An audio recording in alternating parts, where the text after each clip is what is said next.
Hi hello అందరికీ నమస్తే. అందరు ఎలా ఉన్నారు? బాగున్నారా? సో ఈరోజు బిగ్ బాస్ అప్డేట్ గురించి చెప్పుకుందాం అనమాట. సో ఈరోజు 3 ప్రోమోస్ అయితే మీరు అన్నీ చూసారు. కానీ లైవ్లో నేను చూశాను, గేమ్ చూశాను.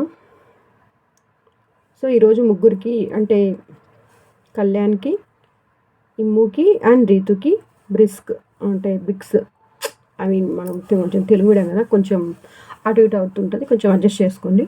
సో అదైతే పెడతారు కాంపిటీషన్. 3 బ్రిక్స్ తోటి టవర్ ఎందుకులేండి టవర్ టాస్క్ అంటారు. సో అట్లయితే టవర్ టాస్క్ అయితే స్టార్ట్ అయిపోతుంది. కానీ ఇక్కడ ఏం జరుగుతుందంటే నేను ఎవరికి సపోర్ట్ కాదు, కాకపోతే అక్కడ ఏం జరిగింది అది చెప్తున్నాను అంతే. తనుజ ఏం చేస్తా ముగ్గురు టవల్ అయితే కట్టేసుకుంటారనమాట. తనుజ ముందే చెప్తుంది అండ్ ఐ మీన్ సుమని అడుగుతుంది, సుమన్ గారిని, మీరు కళ్యాణ్కి టార్గెట్ చేయొద్దు అని చెప్తుంది. భరణి గారు అయితే నిన్నటి గేమ్ తోటి ఆయనకు తెలుసు కదా రీతు మీద ఇంకా ఎక్కువ కోపం ఉంటుంది. సో దాంతో ఆయనైతే భరణి గారు అయితే పూర్తిగా రీతు మీదకే టార్గెట్ ఉంటుంది అనమాట. రీతు మీదకి ఇప్పుడు ఎవరెవరు వేస్తున్నారు బాల్స్? సుమన్ అన్న, భరణి గారు, కళ్యాణ్ ముగ్గురు రీతు మీదకి టార్గెట్, సారీ తనుజ, సుమనన్న, బర్ని గారు ముగ్గురు రీతుకి టార్గెట్ చేస్తారనమాట. సో అట్లాగా రీతు బిల్డింగ్ కొంచెం ఇదవుతుంది. కానీ నాటు వైద్యం చేసే ఏదో సామెత ఉందండి, నాటు వైద్యం చేసే వ్యక్తి నాటు వైద్యానికి పోయాడు అని. ఏమవుతుంది నిన్న చూసాం కదా, ఇమ్ము అని కళ్యాణ్ ఇద్దరు ఏమనుకుంటారు, రీతుని మనం ఇద్దరం చూసుకుందాము, ఇద్దరం ఫైట్ చేసుకుందాము ఫైనల్ వరకు, రీతుని తీసేద్దాం, తర్వాత కావాలని ఓడిపోదామని అనుకున్నారు కదా.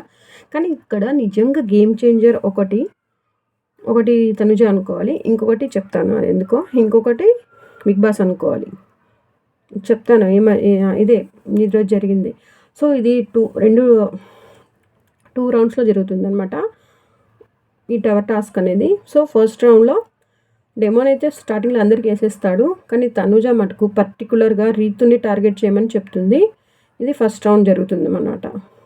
ఆమె కూడా బౌండరీ లైన్ లోపలికి చేతులు పెడుతుంది, కానీ బౌండరీ లైన్ అవుట్ ఆఫ్ వచ్చిన వాళ్ళకి తీసేస్తారు. సో పవన్ కొంచెం చాలాసేపు సేవ్ చేస్తాడు. పవన్కి హ్యాండ్ కూడా చాలా పెయిన్ వస్తుంది. అట్లనే ఆయన చాలా ట్రై చేస్తాడు, అంటే కళ్యాణ్ మీదకే వేస్తుంటాడు. ఇటుపక్క వీళ్ళు ముగ్గురు రీతుని టార్గెట్ చేస్తే పవన్ ఒక్కడే ఇమ్ము మీదకి అండ్ కళ్యాణ్ మీదకి ఎక్కువ వేస్తాడనమాట. సో అట్లా ఫస్ట్ రౌండ్లో అయితే రీతువి కొంచెమే పోతాయి, ఇమ్మువి ఉంటాయి అండ్ కళ్యాణ్వి కూడా ఉంటాయి అన్నమాట. కానీ మనం ఏమనుకుంటాం, రీతు తక్కువ అయిపోయింది కదా, రీతు ఎలిమినేట్ అవుతుంది అనుకుంటాం. కానీ తాను ఒకటి తలుస్తే దైవం ఒకటి తలుస్తారని, అంటే రివర్స్ అనమాట. ఏమవుతుంది, కళ్యాణ్ గెలుస్తాడు. సో అది అట్లా ఉంటుంది, అది ఉంటాడనమాట.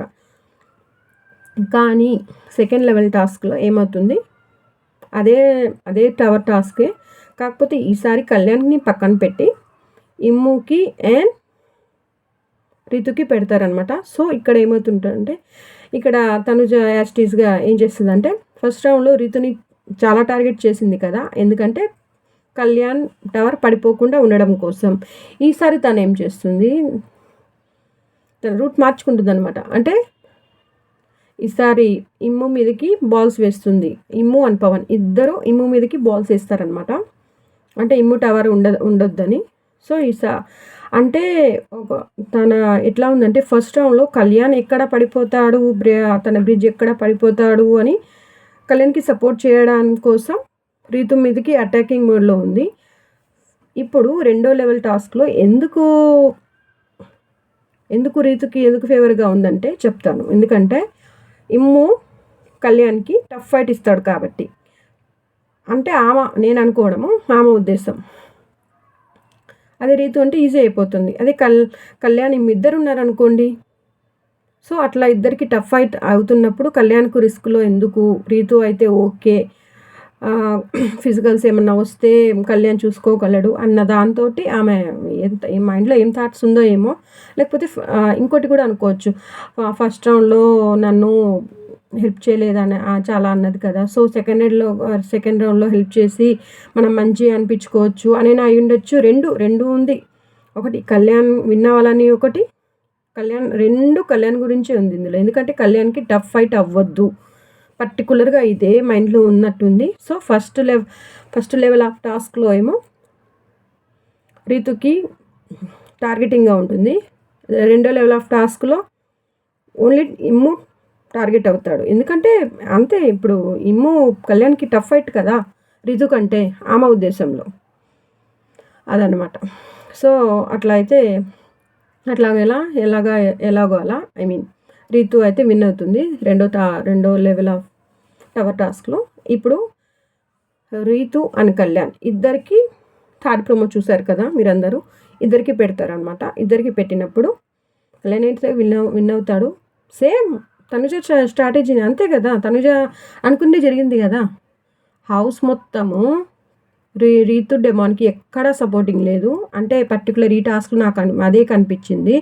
అందరూ రీతు మీదకి అటాక్ చేశారు. అంటే ఈ పర్టికులర్ ఇక్కడ అని చెప్తున్నా, అన్ని గురించి కాదు, ఇక్కడ అని చెప్తున్నాను. అంటే చాలా వరకు సపోర్ట్తోనే నడుస్తున్నాయి టాస్క్లన్నీ. కానీ ఇది చెప్తున్నాను అనమాట. డెమోన్ ఒక్కడే ఫైట్ చేశాడు రీతు గురించి. సో అది కానీ నేను చెప్పదలుచుకుంది ఒకటే. So game changer Tanuja, also game changer Bigg Boss. ఎందుకంటే నేను ఇలా మాటలు విన్నారు కాబట్టి. ఇట్లా ఎక్కడైనా ఓడిపోయిన వాళ్ళు కదా, ఇప్పుడు రోజు ఓడిపోయిన వాళ్ళు కదా అవుట్ ఆఫ్ ది రేస్ అవుతున్నారు. కానీ ఈరోజు అట్లా జరగలేదు చూడండి. రీతుకి ఇమ్మాన్యుయల్కి ఫైట్. యాక్చువల్గా ఏమవ్వాలి, Ritu out of the race అయినప్పుడు ఇమ్ముకి అండ్ కళ్యాణ్కి ఉండాలి. కానీ దేవుడు ఉన్నారంటాడే అదే ఇది. ఎందుకంటే తన గోతులోనే తనే పడినట్లు నిన్న ఇమ్ముయే చెప్పాడు కదా, మనం ఇద్దరం ఉందాము, నువ్వు కానీ నేను కానీ ఇద్దరం ఫైట్ చేసుకుందాము, రీతుని తీసేద్దామన్నారు. కానీ రీతు విన్నర్ లాస్ అది ఏమన్నా కానివ్వండి, కానీ ఇమ్ము అయితే రాలేకపోయాడు కదా. అందుకే మన గోతులు మనం తవ్వుకోకూడదు, పక్కన కూడా తవ్వుకోకూడదు అనుకోండి. అంటే నేను జోక్గా చెప్తున్నాను. ఏ గోతులు తవ్వుకోకూడదు, ఏదో అంటే వాళ్ళు గేమ్ కోసం స్ట్రాటజీ లాగా ఎవరైనా వాళ్ళ గేమ్ కోసం వాళ్ళు ఆడతారు అనుకోండి, అది వేరే విషయం. అది స్ట్రాటజీ కానీ గేమ్ కోసం కానీ బిగ్ బాస్ అన్నీ వింటారు కదా. వినకుండా చేసుకుంటే ఏం కదబ్బా, బిగ్ బాస్ అన్నీ వింటారు కదా.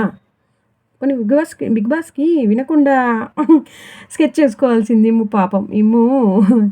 తెలివైన వాడు అనుకుంటాం అప్పుడప్పుడు, కానీ ఇట్లా దొరికిపోతాడు అనమాట నాటిఫేలో. ఓకే అండి, సో నేను అట్లా అనమాట. అంతేలేండి, ఎవరైనా మనం ముందు ఉండాలి, మన స్ట్రాటజీ మనం వాడాలి అనుకుంటాము. సో అట్లాగా అయిందనమాట. ఇమ్ము అయితే అవుట్ ఆఫ్ ద రేస్ అవుతాడు. సో ఇంకా రీతు మనకు తెలిసిందే కదా, రీతు అని కళ్యాణ్ విన్ అవుతాడు అనమాట. సో అది కానీ విన్నర్ లాస్, కానీ ఫైట్ అయితే టఫ్ ఫైట్ ఇచ్చింది. తను కూడా మంచిగా ఆడారు, ఇద్దరు మంచిగా ఆడారు.